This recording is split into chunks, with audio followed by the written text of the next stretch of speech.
So Apple's iPhone 8 is scheduled to come out, and people have been nothing but concerned that this iPhone 8 is going to be delayed. Now, the big concern with the delay is these OLED screens that are made by Samsung. They've also been having trouble with the thumbprint reader. Apparently, it's not staying in place underneath the case or something. They're not able to get it just fixed in the right spot. But these OLED screens have really been a big concern of theirs. And we talked about a couple of weeks ago how there was rumors that like a $7 billion, I believe, venture with LG potentially is in the works, where LG might be doing the screens for Apple going forward. But as of right now, it's going to be Samsung doing this stuff, maybe for the entire generation of the iPhone 8s.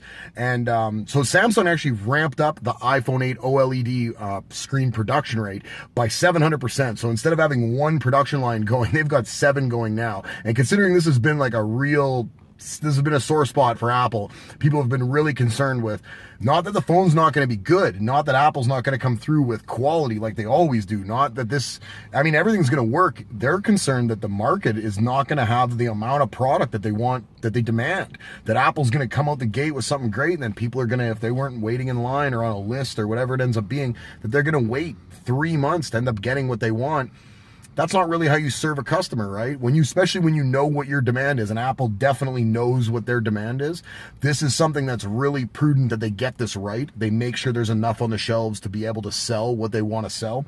And with Samsung ramping it up, I don't know what this LG thing means. I don't know if necessarily that's going to end up happening. That's just what the rumor is. We know LG is going ahead with a much bigger manufacturing process of this. So I would imagine there's lots of research and development involved in this. They're not going to keep the technology they're using now if we're talking about, a couple of years from now, removed from when these ones in this new venture are going to start working. But it's something right now where Apple is tethered to Samsung, their biggest competitor.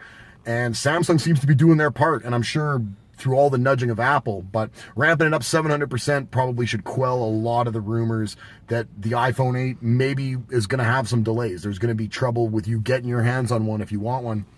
I would hope to think that means that going into the weekend, your iPhone 8, if that's what you're hoping for an early Christmas present, you're probably going to have yourself one.